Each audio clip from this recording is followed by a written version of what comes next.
میرا سوال یہ ہے کہ یہ جو بڑی راتیں جو آتی ہیں، للیلۃ القدر جو آتی ہے اور یہ شب معراج جو آتی ہے اور شب برات جو آتی ہے، تو لوگ جو خصوصاً پاکستان انڈیا میں لوگوں نے جو ایک مقرر کر لیا ہے کہ وہ جاگنے والی رات ہے اور رات بھر عبادت کرنی ہے اور اسی رات ساری آپ کو اپنی نفل نمازیں پڑھنی ہیں۔ قرآن مجید میں جس کا ذکر ہے وہ للیلۃ القدر، اس کا ایک سورہ بھی ہے، رات میں قرآن نازل ہوا تھا، تو یہ ہمارے لیے ایک اہم رات ہے اور ہزاروں رات کے مقابلے میں ہے الحمدللہ۔ اور ہمارے رسول، ہمارے پیغمبر صلی اللہ علیہ وسلم فرماتے کہ یہ آخری عشرے میں آتی ہے، یہ 21ویں رات ہو یا 23ویں یا 25ویں یا 27 یا 29ویں رات، ان ایک راتوں میں ہونا۔ اور کیونکہ ان راتوں میں کوشش کرنا چاہیے کہ جاگنا چاہیے اور عبادت کرنا چاہیے، لیکن کئی راتیں جو باقی ہمارے معاشرے میں بنائی جاتی ہے اس کی دلیل کوئی صحیح حدیث میں نہیں ہے، جو دلیل صرف ہمیں ملتی ہے لیلۃ القدر کے بارے میں۔ عمل کر کر کے تھکنا اصل نہیں ہے، عمل کرنا اصل نہیں ہے، اس سے پتہ چلا وہ عمل کرنا اصل ہے جو صحیح ہو، جو ثابت ہو، جو بتایا گیا ہو، جس پہ قرآن کی مہر ہو، جس پہ سنت کی مہر ہو، وہ اصل عمل ہے، یاد رکھیے۔ تو عمل کر کر کے تو لوگ بہت آنے والے ہیں، عمل کر کر کے لوگ تھک گئے ہیں، یاد رکھیے، لیکن وہ عمل کرنے سے، تھکنے سے وہ قبول ہوں گے اللہ کے پاس، یہ ضروری نہیں، یہ میں آپ کو بتانا چاہتا۔ اب ہم جو بھی کام اپنے زندگی میں کریں ہم چیک کر لیں کیا ہم ایسا کر رہے ہیں، کیا وہ اللہ کا حکم ہے، کیا نبی اکرم صلی اللہ علیہ وسلم کا حکم ہے، کیا نبی اکرم صلی اللہ علیہ وسلم کو کوئی چیز ثابت ہے، کیا صحابہ نے وہ عمل کیا، وہ چیز ہم کو دیکھنا بے حد ضروری، یاد رکھیے۔ ورنہ اگر کوئی چیز ثابت نہ ہوئی، ہم ساری زندگی کیوں نہ کرتے چلے جائیں، وہ اللہ کے پاس روز قیامت قابل قبول نہیں ہوں گی، اور وہ اٹھا کر اعمال منہ پر واپس پھینک دی جائیں گے، اور یہ کتنی شرمندگی کی بات ہوگی ایک انسان کے لیے کہ دنیا میں عمل کیا لیکن جانچا نہیں کہ عمل درست ہے نہیں، اور آخرت میں چلا گیا اللہ کے پاس اور اس کو اجر و ثواب اس کا نہ ملے، یاد رکھیں۔ تو بڑے ہمارے پاس جو ہے اس مہینے کے اعتبار سے ایک رات اب تھوڑے دن بعد منائی جائیں گی، جس رات کو لوگ بڑے دھوم دھام سے مناتے ہیں، 27 رجب ہوتی ہے، اس کو معراج کی رات کہتے ہیں۔ تو معراج کی رات یاد رکھیے، یہ واقعہ ہوا لیکن اس کو منانا نہیں، واقعہ ہوا، جیسا مثال فتح مکہ ہوئی اس کو مناتا ہے، جنگ بدر ہوئی اس کو مناتا ہے، صلح حدیبیہ ہوئی اس کو مناتا ہے۔ اس سے کوئی ایسا پروگرام نہیں ہوتا نا کہ حدیبیہ کا دن ہے، ہاں چلو منائیں گے، تمہاری طرف سے تھوڑے لوگ آئیں گے، ہم تھوڑے آئیں گے، جمع ہوں گے، ایک معاہدہ کریں گے، کچھ بھی نہیں ہوتا ہے نا۔ تو یہ چیزیں ہوئی لیکن ہوئی کا معنی منانا نہیں ہے۔ تو معراج ہوئی کب ہوئی آپ کو بتائیں، معراج کب ہوئی، اس تعلق سے 5 مشہور قول ہے، 5، جس میں سے ایک ہے کہ رمضان میں ہوئی، ایک ہے کہ رجب میں ہوئی، تو 5 قول ہے، یاد رکھیے۔ اگر یہ رات واقعی میں فضیلت کے حامل ہوتی، منانے کے حامل ہوتی، تو 5 قول نہیں ہوتے، ایک ہی قول موجود ہوتا کہ اس رات ہوئی۔ نبی اکرم صلی اللہ علیہ وسلم معراج ہونے کے بعد کتنے دن حیات رہے بتائیے آپ؟ 10 سال کی تقریباً آپ حیات رہے، چونکہ 13 سال مکی زندگی آخر میں ہی ہوا، تو 10 سال حیات رہے، چونکہ نماز اس میں ملی، اس سے علماء لکھتے ہیں آخری وقت میں، ہجرت سے پہلے کبھی تو بھی، تو 10 سال حیات ہے، تو 10 سال میں 10 بار آئی۔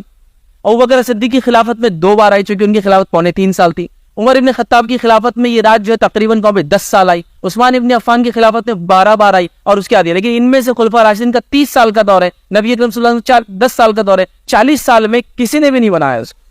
پھر یہ دور چلا گیا، پھر صحابہ کا دور آ گیا، صحابہ کے دور کے اندر بھی آخری صحابی کا انتقال جو 110 ہجری میں ہوا، چونکہ اللہ کے رسول صلی اللہ علیہ وسلم کی حدیث تھی کہ آج سے 100 سال بعد کوئی زندہ نہیں رہے گا، نبی اکرم صلی اللہ علیہ وسلم کے بعد، تو ظاہر سی بات 110 ہجری میں 100 سال کمپلیٹ ہو گئے، اور اس کے بعد کوئی صحابی نہیں یاد رکھے، تو وہ 100 سال میں بھی اس کو کبھی منایا نہیں گیا۔ تو یہ رات کا کوئی وجود نہیں، اس کے بعد ایک اور رات آئیں گی، ایک اور مہینہ آئیں گا اگلا، پھر اس کو 15 شعبان کو منائے جائیں گی، یہ رات کی بھی کوئی وجود نہیں، کوئی ثابت نہیں، کوئی منانا ثابت نہیں، لیکن لوگوں نے اعمال کو بنا لیا کہ ثابت ہے۔ چلیے میں آپ سے پوچھتا ہوں، اگر یہ رات ثابت ہوتی تو اللہ کے رسول صلی اللہ علیہ وسلم عمل کرتے ہیں، صحابہ کی زندگی میں ہوتی، تابعین کی زندگی میں ہوتی، تبع تابعین کی زندگی میں ہوتی، چلیے وہ بھی چھوڑ دیجیے، امام اور محدثین کا بھی لکھتے ہیں، جیسا مثال کے طور پر ہوتا ہے کہ حنفی فقہ ہمارے ملک میں سب سے زیادہ چلتا ہے، تو فقہ کی کتاب میں کوئی تو باب ہوتا 27 رجب کو منانے کا بیان، 27 رجب کے فضائل، کہیں نہیں ملیں گا آپ کو، دور دور تک کوئی وجود نہیں، نہ مسلک میں وجود ہے نہ وہ ہے، لیکن ایک رائج چیز، رائج سمجھ تک چلن میں ہے کہ اس رات نبی اکرم صلی اللہ علیہ وسلم کو نماز کا تحفہ ملا تھا، تو پھر جو ملا تھا وہ لو نا، رات لے لی، مطلب یہ ہوا کہ میں نے اگر تحفہ آپ کو ایک ڈبے میں دیا، آپ نے تحفہ پھینک دیا، ڈبہ رکھ لیا پوری زندگی اور اپنے پاس کہ فیض میں نے تحفہ دیا میرے کو ڈبے میں، ڈبہ اصل نہیں تھا، تحفہ اصل تھا نا اندر کا، تو تحفہ تو پھینک دیا، ڈبہ لے لیا، تو وہی حال ہوگا کہ 27 آ گئی تو بولی معراج ہے، حالانکہ یہ ثابت نہیں ہے۔ اچھا ایک بات آپ کو اور بتاؤں، لوگ جب معراج کی بات کرتے ہیں تو لوگ کہتے ہیں کہ یہ تو قرآن سے ثابت ہے، قرآن سے اسرا ثابت ہے، معراج ثابت نہیں، یاد رکھیے معراج سنت سے ثابت ہے۔ اس سفر کے آسمانی 2 حصے تھے، ابھی وقت نہیں ہے کہ میں پورا سفر ہو، جس کو دیکھنا یوٹیوب پہ آلریڈی میرا لیکچر اپلوڈڈ ہے، 2 حصے ہیں، پہلا سفر مسجد حرم سے لے کے مسجد اقصی، اس کو کہتے ہیں اسرا، اور مسجد اقصی سے لے کر آسمان کے سفر کہتے ہیں معراج، الاسراء والمعراج. تو قرآن میں اسراء کا ذکر ہے، معراج لفظ کا ذکر قرآن میں بھی نہیں ہے. سمجھ. تو لہٰذا اگر قرآن میں ہے بھی ذکر اس کا اسراء کا تو اس کو منانا نہیں ہے. منانا کیوں نہیں ہے؟ نبی اکرم صلی اللہ علیہ وسلم نے منایا. منانا کیوں نہیں؟ صحابہ نے نہیں منایا. منانا کیوں نہیں؟ تابعین نے نہیں منایا. منانا کیوں نہیں؟ سلف صالحین نے کبھی اس کو نہیں منایا. لیکن ہمارے پاس ایک تاریخ طے کر لی گئی. وہ تاریخ جو افسوس کی بات ہے آپ صلی اللہ علیہ وسلم کو کے زمانے میں کسی کو نہیں پتا تھی، یا لوگ بھول چکے ہو تاریخ. 5 میں سے ایک بتائی جاتی ہے. اب سوال یہ کوئی اتنی اہم رات ہوتی تو ظاہر سی بات ہے اس کو لکھا جاتا کہ یہ رات ہوا فلاں ہوا. اصل تحفہ تھا رات نہیں تھی. تحفہ ملا تو نماز پڑھی، لیکن نماز کا تحفہ ملا وہ کہ رات منانے کی دلیل نہیں ملتی. اس لیے کہ میں نے آپ کو نبی اکرم صلی اللہ علیہ وسلم کی زندگی کے 10 سال، خلفاء راشدین کے 30 سال اور آخری صحابی کی وفات 110 ہجری میں ہوتی ہے. ان 110 سالوں تک کسی نے اس رات کو نہیں منایا. تو وہ سب چھوڑ دیا اور ایک دن کو ہم نے پکڑ لیا. تو اب سوال یہ آیا کہ کیا ایسی رات، ایسا دن، ایسی گھڑی کسی کی فضیلت جو ثابت نہیں، منانا کیسا ہے؟ تو یاد رکھیے منانا بدعت ہے. اب یہ سوچنے کی ضرورت نہیں کہ ہم لوگ کوئی نئی چیز ڈھونڈ کے لا سکتے ہیں. دین اور شریعت مکمل ہو گئی. تو لہٰذا اب کوئی بھی کام دل سے نہیں کرنا ہے. کتاب اللہ، سنت رسول اللہ، صحابہ کا عمل، اس میں دیکھنا ہے. اگر ملے تو ٹھیک، ورنہ چھوڑ دیجئے. چاہے کتنے سالوں سے کر رہے ہو، کتنے زمانے سے ہو رہا ہو، کتنے لوگ کر رہے ہو، اس سے کچھ نہیں ہوتا. Number 1, the month of Rajab is a great month. It is one of the 4 sacred months, as Allah subhanahu wa ta'ala stated in the Quran, minha arba'atun hurum. He stated that He divided the year into 12 months and He appointed 4 of them as sacred, as great. You should not wrong yourselves in them. You should not fight during them. You should not commit sins during them. They are much greater than the rest of the months. Allah ta'ala stated.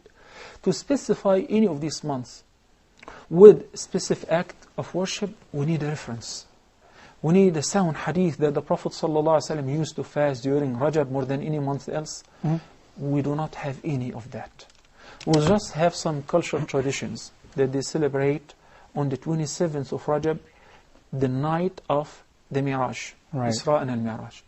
Al-Isra is a miracle that took place to Prophet Muhammad sallallahu alayhi wa sallam, and it is agreed upon the scholars that it preceded, according to the most right view, preceded the migration. Most likely on the 10th year, after the death of Khadija and Abu Talib, the Prophet's uncle. So the Prophet ﷺ was entertained by Allah subhanahu wa ta'ala after he was heard during the journey of At-Taif, etc., by taking him in a night journey from Al-Bayt al-Haram in Mecca to Jerusalem overnight, where he led the prayer with all the prophets, etc. The Quran recorded that in Surah Al-Isra, Allah the Almighty says, سُبْحَانَ الَّذِي أَسْرَى بِعَبْدِهِ لَيْلًا من المسجد الحرام إلى المسجد الأقصى الذي باركنا حوله لنريه من آياتنا. Then after this journey, Allah ascended Prophet Muhammad sallallahu alaihi wasallam. He took him to heaven, where he have seen wonders and met with the prophets in different heavens. It's a long story. The Isra is confirmed by the Quran, so one who denies the Isra is a kafir, is a non-Muslim. And Al-Mi'raj is confirmed by the sound Sunnah, and all of that happened in one night. Now we come to the cornerstone of this whole story, which is, when did it happen? Yes, we know it happened or took place before the migration, but which date, which night, which month, it's not confirmed. And if anyone says that it is on the 27th of Rajab, we ask him to present an evidence. Historians, Ibn Kathir and others, no one said it's on the 27th. But people have inherited these cultural traditions to the point that amongst the Arabs they celebrate that by cooking a special food. Amongst Indo-Pak, they have their own way of celebration. So it has become limited to celebrating these events without knowing the reality behind it or verifying whether it took place on that date or not. And that also indicates that since we don't know for sure when did it happen, that means Prophet Muhammad sallallahu alaihi wasallam and his companions never ever celebrated these occasions. And that puts us on the right track to say we are only allowed and commanded to follow and not to innovate. حضرت عمر 27 رجب کا روزہ توڑوایا کرتے تھے. مجھے نہیں پتا، لیکن 27 رجب کا روزہ ثابت نہیں ہے، بدعت ہے. اور یہ 27 رجب جو ہے کوئی شب معراج نہیں ہے. معراج ثابت ہے نبی صلی اللہ علیہ وسلم کی، لیکن کس تاریخ کو ہوئی ہے اس کا کسی مستند حدیث میں کوئی تذکرہ نہیں ہے. رجب میں بھی ہوئی ہے کہ نہیں یہ بھی نہیں پتا. تو خام خواہ میں 27 رجب کو نہیں عبادت کی رات بنا دیں اور 27 رجب کو روزے کا دن بھی نہ بنائیں. نہ یہ روزے کا دن ہے، نہ یہ رات عبادت کی رات ہے. اور نہ یہ نبی صلی اللہ علیہ وسلم کی معراج کی رات. اللہ نے یہ تاریخیں ہم سے چھپا دی ہیں تاکہ لوگ ان میں بدعتیں نہ کریں. بس ہمارا عقیدہ ہے آپ صلی اللہ علیہ وسلم معراج پہ گئے تھے, کس تاریخ کو گئے تھے ہمیں نہیں پتا, کوئی ہے ہی نہیں, کوئی روایت ہی نہیں ملتی, بہت متضاد روایتیں اور ساری موضوع من گھڑت حدیث ضعیف ہیں, تو ایسا کچھ نہیں ہے. اس لیے بدعات سے بچیے. یہ رجب کے کنڈے ہیں, یہ رجب میں اتنے روزے رکھیں, یہ اتنی رکعتیں پڑھیں, یہ ملے گا اور یہ ملے گا. اللہ سے ڈر جائیے. اللہ کے رسول سے تو کوئی ایسی چیز ثابت نہیں. ہو کیسے سکتا ہے کہ اللہ کے رسول سے یہ بات ثابت اور صحابہ نے نہ کی ہو؟